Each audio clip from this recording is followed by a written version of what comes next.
Hablemos de Economía, programa sobre economía para la gente como tú, producido por el colectivo Laboratorio de Política y Cultura. Buenos días, buenas tardes o buenas noches. Bueno, aquí ya estamos en el primer programa de Hablemos de Economía, un programa sobre economía para gente como tú. David, buenos días, buenas tardes o buenas noches. Hoy día nos embarcamos en esta aventura de dar a conocer a la población, al público, a los oyentes de Hablemos de Economía, un programa que pensamos hacerlo para precisamente nuestros oyentes.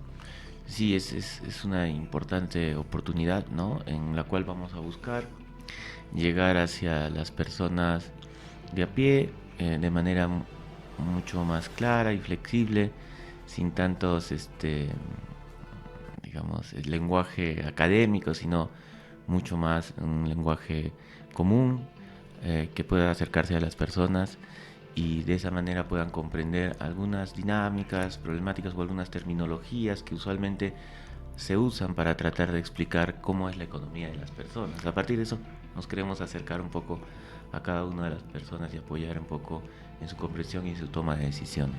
Sí, ¿no? Porque muchas veces la gente dice la economía es cosa de técnicos, ¿no? O yo no tengo ni idea cuando hablan los economistas. En ese sentido, nosotros trataremos de acercarles la economía de la manera, como tú has señalado, más simple, más concreta, más entendible, ¿no? Sí, los que a veces hay un esfuerzo desmedido en tratar de crear la economía con un discurso específicamente técnico, ¿no?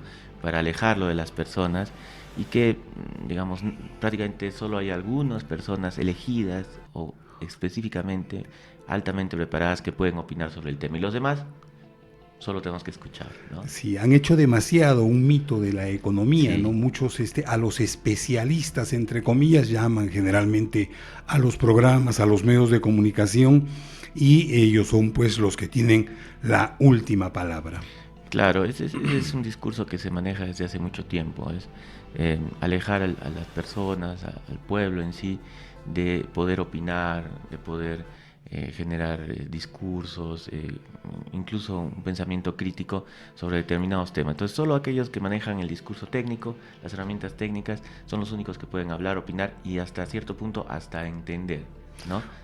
Una segunda cosa que yo creo que es importante que desarrollaremos aquí en Hablemos de Economía es un enfoque alternativo, porque generalmente en los medios de comunicación, en la televisión o en la radio, cuando se habla de economía y se trata y se invita a estos especialistas, lo que principalmente es hablar desde un punto de vista, ¿no? O sea, muchos pensamos y creemos que existe la economía y que no existe dentro de la economía enfoques alternativos o enfoques diferentes. Claro, es que simplemente sea desde prácticamente la caída del muro de Berlín, como suelen decirle, y la disolución de la Unión Soviética, se ha pensado que hay solo una visión de economía. Todo aquello que esté por fuera de eso es incorrecto, es un discurso, como ellos lo llaman, mal llamado discurso político, ¿no? Y hay una cosa que también me olvidaba decir anteriormente, ¿no? Han colocado la economía por encima, como si estuviera por encima de todas las otras ciencias sociales, ¿no? Como si fuera una superciencia, ¿no? Y en realidad, Piketty lo decía, la economía es una, él lo decía, ¿no? Digamos que es un tema debatible, es una subciencia de las ciencias sociales en su conjunto, que están compuestas por la sociología, la antropología, y que todos podríamos conocer con un lenguaje mucho más simple y plantear alternativas a partir de ello, ¿no? Yo creo que precisamente lo que tú señalas es importante porque esto de haberla convertido en una ciencia, tanto así como si fuera una ciencia exacta o una ciencia pura, hace pues de que quienes tengan que hablar sobre ella sean especialistas técnicos y no cualquier mortal común y corriente. No ha habido un proceso también de mistificación, ¿no? De lo que es la ciencia, de lo que es la economía, ¿no? Y también a eso ha ayudado pues todo el desarrollo de un lenguaje económico, ¿no? A veces incomprensible, a veces que no se puede verdaderamente por la gente común y corriente, la gente de a pie, conocer, saber, ¿no? Adentrarse en ello, ¿no? Claro, y es parte de incluso de lo que se habla ahora. Se habla solo de economía, cuando la economía es economía política, fundamentalmente. Entonces, cuando le quitamos lo político, dejamos de hablar de redistribución, dejamos de hablar de políticas en cierto sentido, cómo la política influye en la toma de decisiones para asignar la riqueza generada, y nos quedamos en un discurso simplemente técnico, entonces, que ellos llaman técnico. Entonces, la población, vamos, simplemente la alejan de esa situación y dicen, ellos deben saber, ¿no? Los que hablan, los que están en los medios, que claramente corresponden a una corriente de pensamiento específica, ellos deben saber, entonces hay que hacerles caso. Si ellos dicen que no se puede subir el sueldo mínimo, deben tener razón. Si ellos dicen que no se pueden, que las pensiones de los jubilados están bien, deben tener razón. Si ellos dicen que el Estado no debe gastar en salud, en educación, porque eso va a generar un problema en las finanzas públicas, deben tener razón, ¿no? Entonces, a partir de ahí alejan a la gente de un razonamiento que podría acercarse mucho más a su realidad. Y eso es precisamente lo que vamos a intentar hacer aquí en Hablemos de Economía, descomponer todos esos discursos técnicos, a veces que no son comprensibles, en elementos que la población, que nuestros oyentes puedan comprender. Bueno, pues hoy día, como decíamos, es el primer programa de Hablemos de Economía. Y el equipo que está produciendo Hablemos de Economía es David Aguilar. Tú eres economista, docente de la Universidad Nacional de San Agustín. Sí, docente de la Universidad Nacional de Agustín, y egresado también de la Universidad Nacional de Agustín, de la Universidad Pública. De la Universidad Pública. Sí. También es parte del equipo Patricia Salas. Ahora ella ayudándonos en los controles, pero también en cualquier momento ella interviene y entra en nuestra conversación. Y bueno, quien les habla, Fernando Pacheco. Yo también estudié economía, no en la Universidad Nacional de San Agustín, sino en la Universidad Católica Santa María. Bueno, pues, entonces, una vez que hemos hecho esta presentación, que hemos conversado un poco sobre lo que nos mueve a hacer este programa Hablemos de Economía, ya entramos a la segunda parte, que la denominamos la cifra de la semana. Patricia, la cortina musical para que no te nos olvides.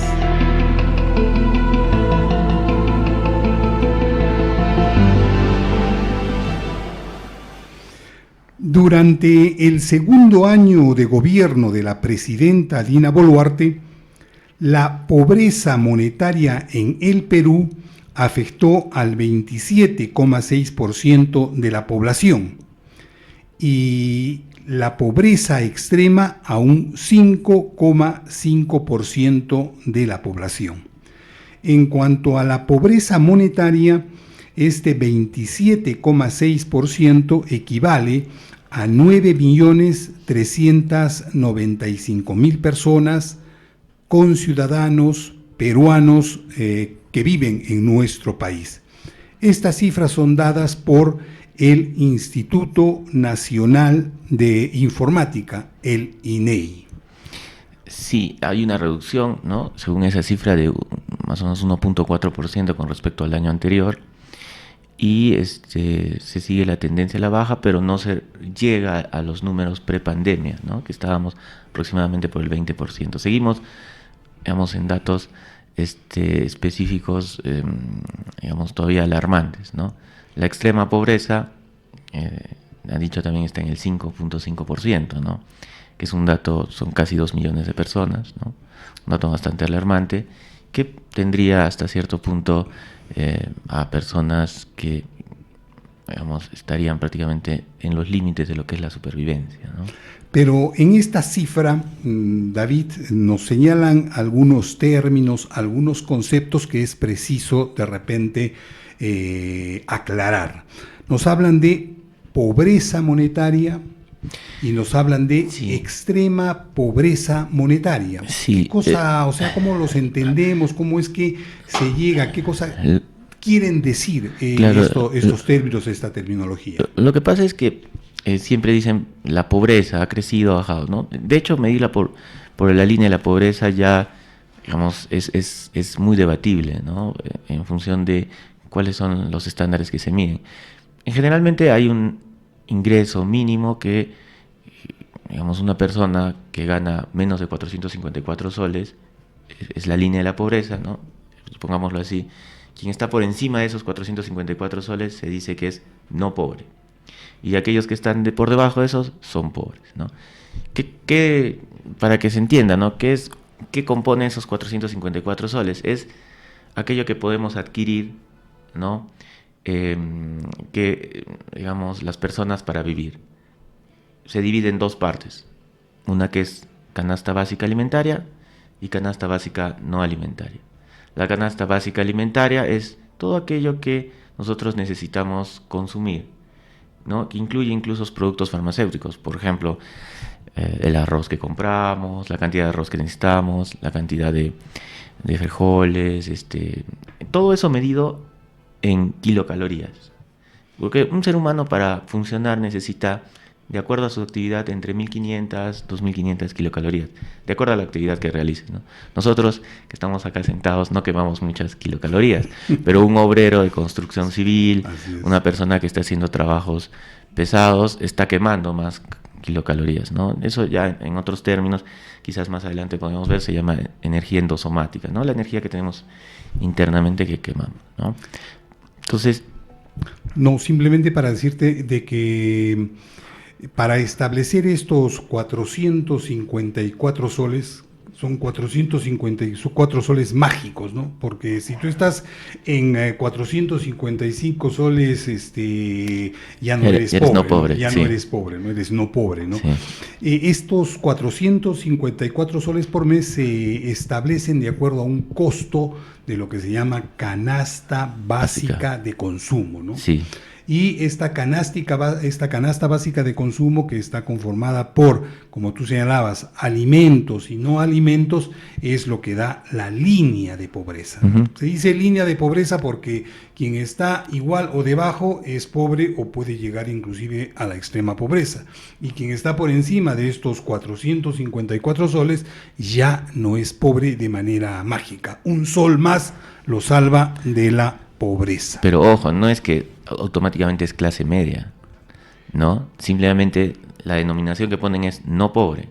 Entonces es una persona altamente vulnerable a caer otra vez en niveles de pobreza. Entonces, a partir de ahí, más o menos, que hay que comprender que una persona que gana 460 soles, no es que automáticamente dice, ya soy clase media, ¿no?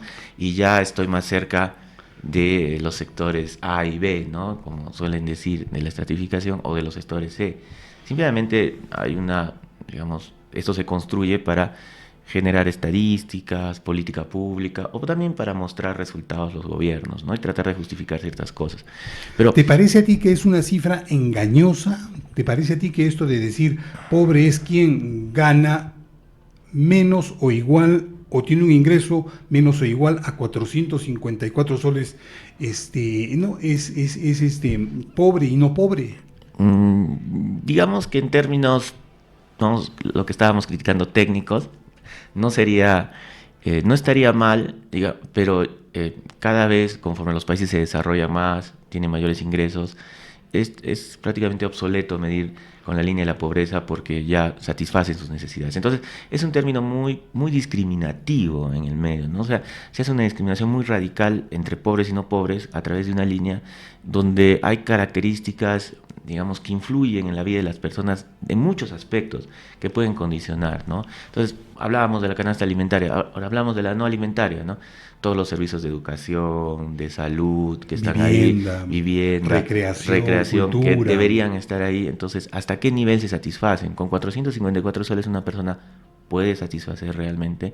O sea, obviamente una persona que tiene una carencia elevada de recursos, 450 soles puede ser un monto importante, pero en el fondo para lograr el desarrollo de una persona integralmente sería más difícil.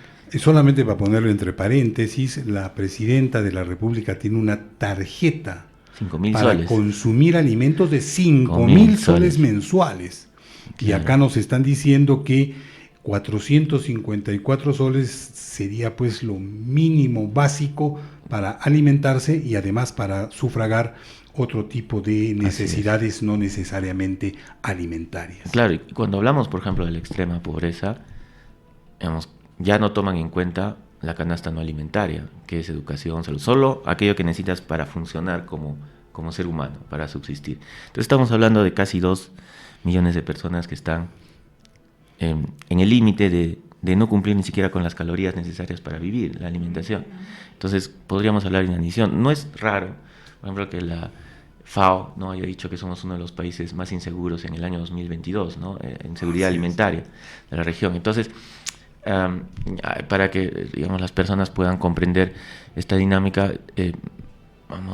sí, vamos, es un término que se usa, el tema de la línea de la pobreza, pero ese debería sumarse a otros términos, la pobreza multidimensional, ¿no?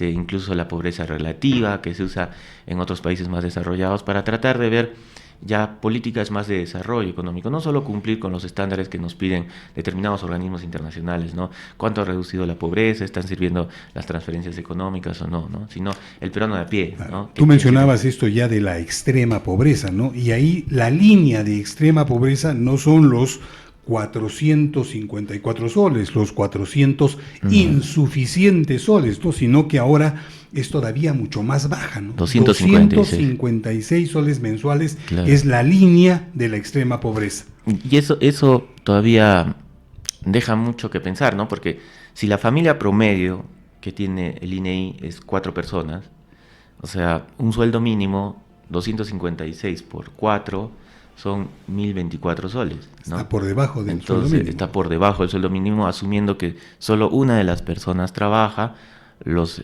hijos están estudiando y que, como en muchos de los hogares del Perú, las mujeres la mujer está haciendo trabajo en la casa no remunerado, ¿no? Que no es reconocido muchas veces por los gobiernos, ni siquiera por el PBI, ¿no? Que es un trabajo que está produciendo la nueva mano de obra para el futuro del país, ¿no?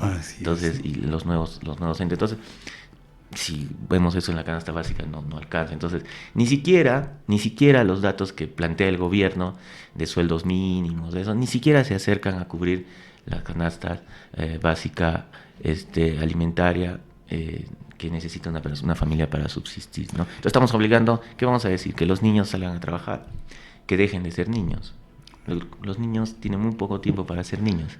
Hace poco leía una información periodística, me parece, en el diario El Pueblo, en donde señalaba que el 21% de los niños, o sea, hoy en día trabajan o hacen este trabajo informal, ¿no? Venden caramelos, están en la calle pidiendo limosna. Bueno, ya ahora ni siquiera existen canilitas, ¿no? Pero en esa situación también se encuentra o se ve obligada a introducirse en la actividad económica para poder sobrevivir los niños desde temprana edad, ¿no? Es que la situación de pobreza que existe en nuestro país empuja a las personas a buscar por todos los medios o por todos los ámbitos medios de subsistencia, ¿no? Entonces, los niños, muchos de ellos, como usted dice, las familias, estamos hablando de una persona que está en el sector formal, ¿no? Un padre de familia. La mujer también, la madre de familia, sale a trabajar, y si está en el sector informal, como más del 70% de la población, tienen menos del salario mínimo en muchos casos. Entonces, las posibilidades de surgir o tener un proceso de movilidad social son mínimas, ¿no? Bajo esas características. Lo que está haciendo prácticamente el modelo o el sistema es simplemente reproducir la mano de obra barata, garantizarle un proceso de subsistencia para que siga existiendo y que pueda ser contratado para los servicios que los sectores digamos, con mayores ingresos necesitan para que el país siga teniendo dinámicas de crecimiento que benefician solo a un sector. Entonces, el peruano a pie va a decir, mira las estadísticas, ¿no? Ha bajado la pobreza de 29 a 27.6, pero yo sigo igual, ¿no? Alguien debe haber mejorado, ¿no? Y así todos lo miden, entonces, pero en realidad la mejora es prácticamente imperceptible, ¿no? Insignificante, ¿no? Imperceptible. Entonces, Bueno, pero también existen quienes dicen de que el pobre es pobre porque quiere, ¿no? Y el origen de la pobreza está en el pobre mismo, ¿no?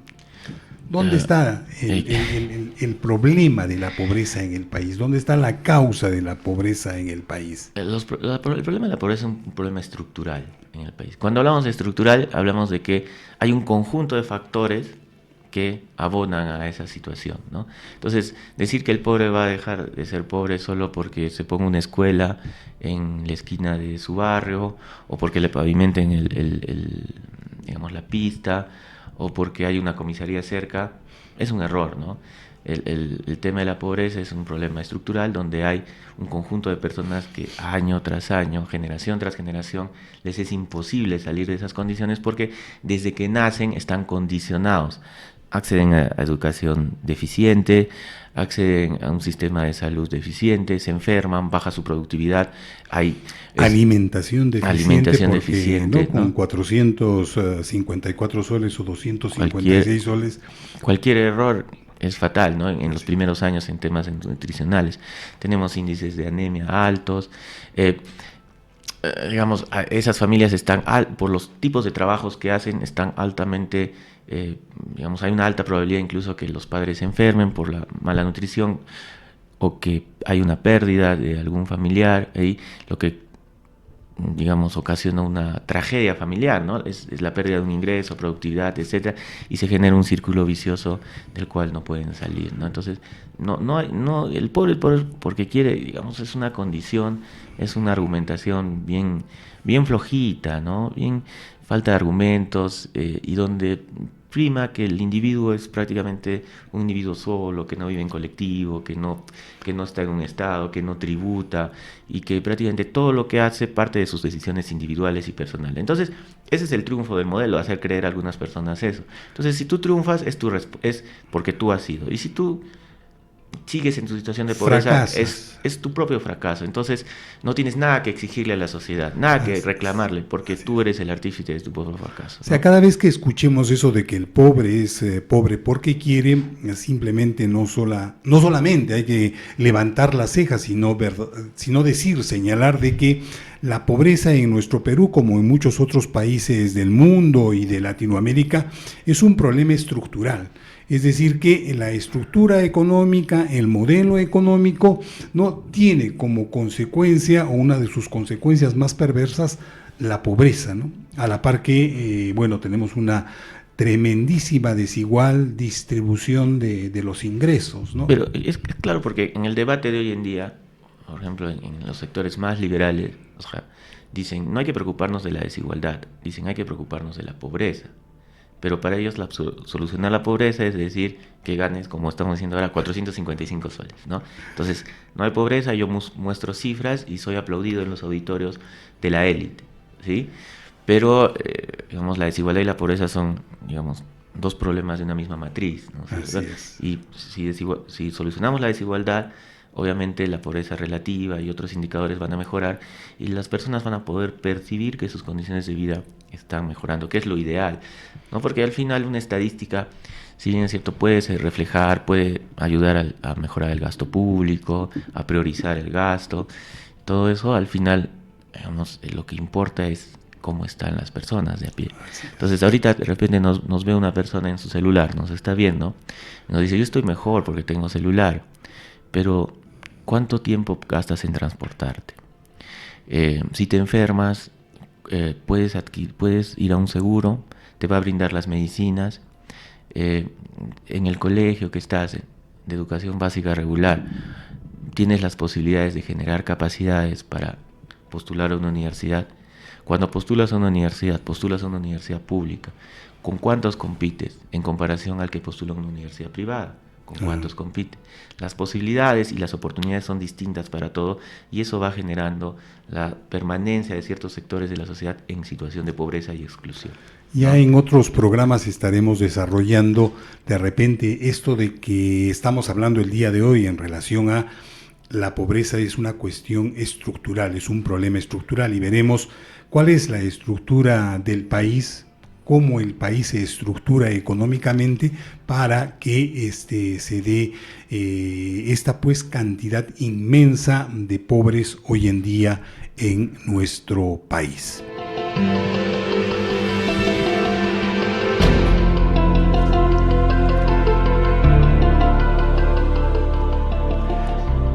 Estimados oyentes, estamos aquí en Hablemos de Economía y el programa más o menos lo hemos estructurado en 3 partes. Una primera parte es con una pregunta. ¿Sabías qué? Que el día de hoy la hemos dedicado un poquito a informarles, brindarles cuál es el objetivo del programa, qué es lo que anima a hacer este programa Hablemos de Economía.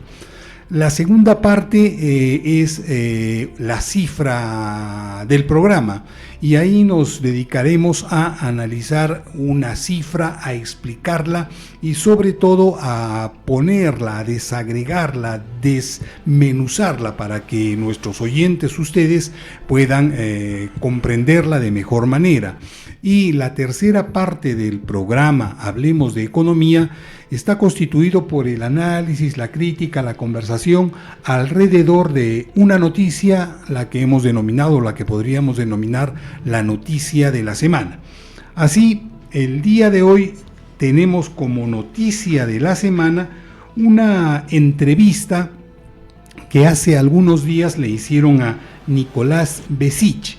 Él es coordinador general de Vicenza Instituto y esta entrevista fue realizada en el programa Ampliación de Noticias de Radioprogramas del Perú. Ya también en algún momento, David, nos encargaremos de analizar un poquito la existencia de estos llamados think tank dedicados al análisis de la economía, ¿no? Ahí está Vicenza, está el Instituto Peruano de Economía, está Macrocónsul. Bueno, no, o sea, de repente vamos a indagar un poquito más qué son estas instituciones que de manera docta, entre comillas, opinan sobre economía en nuestra sociedad aquí en el Perú. Pero ahora veamos, escuchemos la entrevista a Nicolás Besich. La entrevista dura 7 minutos, pero nosotros solamente estamos tratando 1 minuto y medio. El INEI mide la pobreza, define una línea de pobreza, un monto en soles, y más o menos en sencillo lo que hace es decir, quienes están por encima de esa línea no son pobres, quienes están por debajo de esa línea en cuanto a su gasto son pobres.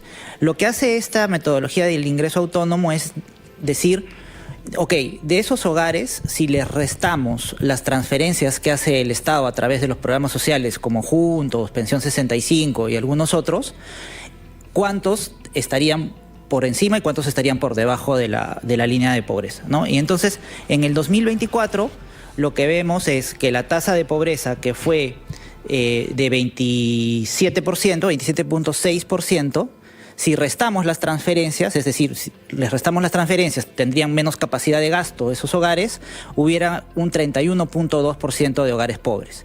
Incrementaría el porcentaje de hogares en pobreza si es que no hubieran estas transferencias. Claro. Que es algo medio obvio, ¿no? Porque es como te doy recursos y entonces supero esa valla. Con esos ingresos ayudo a que, superes la valla. Ahora, ¿cómo interpretar? Es interesante porque podemos darle dos lecturas. Por un lado, qué bueno que existan programas sociales que pueden aliviar esa situación. Aquí programa está, social, sino que más bien aquí, bueno, la entrevista un poco se entrecorta, ¿no? Ya iremos puliendo ese tipo de problemitas que aparecen cuando hacemos esta transmisión del programa. Pero yo entiendo que acá Nicolás Besich señala dos cosas, una cosa interesante, ¿no? O sea, que la pobreza aún se incrementaría sobre el 30% si es que no hubieran este tipo de programas sociales como Juntos o Pensión 65. Claro, estaría incrementados en 4 puntos porcentuales, ¿no? Que son millones de personas, ¿no? Claro, ¿no? Que dependen de esos programas. Juntos da una transferencia cada 2 meses de, me parece, 200 soles, si mal no recuerdo, y Pensión 65 está en 250, aunque Dina ha dicho que va, nuestra presidenta, que así como ha subido su sueldo, también va a subirles a los pensionistas a o 350, a los 350. ha dicho, ¿no? Pero no sabemos si se va a cumplir el próximo año. Y eso nos muestra la fragilidad sobre la social del sistema económico actual, del modelo económico, perdón, ¿no? En cuanto que está solventado, que hay un conjunto de la población que cada vez necesita más las transferencias directas del gobierno a partir de estos programas sociales. Y el gobierno, ¿no? El modelo aparentemente no se pone en duda la cuestión de que a la par de esos programas sociales deben ir políticas de inclusión, ¿no? De estos sectores en materias de políticas públicas mucho más agresivas, en el buen sentido de la palabra, de fomentar educación, trabajo, apoyo a la a la industria para el consumo local, para el mercado interno, que las políticas de las empresas extractivas dejen realmente una riqueza a los sectores, que se priorice el problema de zonas económicamente importantes a través del ordenamiento territorial, un conjunto de cosas que no está bien, ¿no? Simplemente en época de bonanza se crearon determinados programas sociales, se les da plata y después también tenemos que ver como sabemos que somos una economía dependiente de lo que pasa en los países desarrollados, cuando haya una contracción mayor, cuánto vamos a sufrir o cuánto van a sufrir esas personas que reciben los bonos, ¿no? Ahora, porque a mí me parece lo que señala la locutora, ¿no? Le dice, bueno, pero no debería haber pues estos programas de ayuda, ¿no? Lo que debería tenerse como objetivo es que las personas tengan empleos estables, empleos dignos, empleos con los cuales puedan satisfacer sus necesidades, ¿no? Yo creo que sin querer queriendo la locutora llega a la médula del problema, ¿no? En tanto y cuanto sí, pues, no es necesario el programa social en una situación de emergencia, es necesario el programa social, no de carácter simplemente o que tenga un carácter coyuntural, pero cuando ya cuando ya se convierte en algo permanente, no hace sino tapar o intentar tapar, ¿no? El problema fundamental, ¿no? O sea, el problema estructural que hace imposible que los peruanos tengan empleo digno, de que los llamados informales tengan ingresos no que les permita pues cumplir no solamente con sus necesidades básicas, sino con una vida decente, ¿no? Con una vida en donde la vida se viva pues de manera plena, ¿no? Claro, ¿no? Y este problema va a continuar, ¿no? Si vemos más del 70% de personas en nivel de informalidad, esas personas en su mayoría no aportan al sistema de pensiones, ni público ni privado. En su edad de jubilación, ¿dónde van a recibir una pensión? ¿De qué van a vivir? ¿Van a estar trabajando hasta que no puedan arrastrar los pies? ¿No? Él sí se ha tratado digamos, es una buena intención, pero se tiene que universalizar, ¿no es cierto? Tiene que generar atención primaria de salud, construir más hospitales. Entonces, hay un problema serio en cuanto a esto de los programas sociales, que si bien es cierto están focalizados, cuando me refiero a focalizados es que están, digamos, a una población que tiene determinadas particularidades, ¿no? Que está en extrema pobreza, ¿no? En zonas rurales, etcétera. Lo concreto es que a largo plazo a esas personas que reciben los programas deberían tener otro tipo de apoyo en esas zonas para que en el largo plazo, ¿no? Hablamos largo plazo, 10, 20, 30 años, ellos puedan generar capacidades, herramientas que les permitan solventarse ellos mismos. Pero para algunos sectores de la sociedad lo más fácil es decir, el Estado gasta mucho, hay que quitarles el programa, y eso no es la solución, porque las personas necesitan vivir, necesitan comer. Que se encadena con esa otra idea, ¿no? El pobre es pobre porque quiere, y si el pobre es pobre porque quiere, no debe recibir ningún tipo de ayuda, ni mucho menos ven el problema ese que señalábamos claro. Hace un momento de la cuestión estructural, ¿no? De cómo es que la estructura económica, la manera como está organizada la economía, no permite generación de empleo para todos los que que están en edad y desean trabajar, y tampoco permite ingresos suficientes para aquellos que trabajan inclusive, ¿no? Claro, y en la práctica el Estado, o sea, uno dice, les están regalando plata, dicen algunos, ¿no? Pero no, el Estado tiene que hacerse responsable como sociedad de aquellas personas a las cuales, digamos, históricamente ha tenido excluidas de la posibilidad del desarrollo, ¿no? Entonces, y con mayor razón cuando este Estado ha estado en cierta medida influido fuertemente por sectores o grupos socioeconómicos que han destinado u orientado el gasto público hacia intereses particulares. Entonces, ahora exigen y dicen, esas personas están en esa situación, ya pues es una responsabilidad de ellos. No es una responsabilidad de todos, de vivir en colectivo, de aprender que el problema del vecino es un problema de la comunidad, que si el vecino se enferma, digamos, la comunidad va a perder un miembro como tal. No solo un tema de interés, ¿no?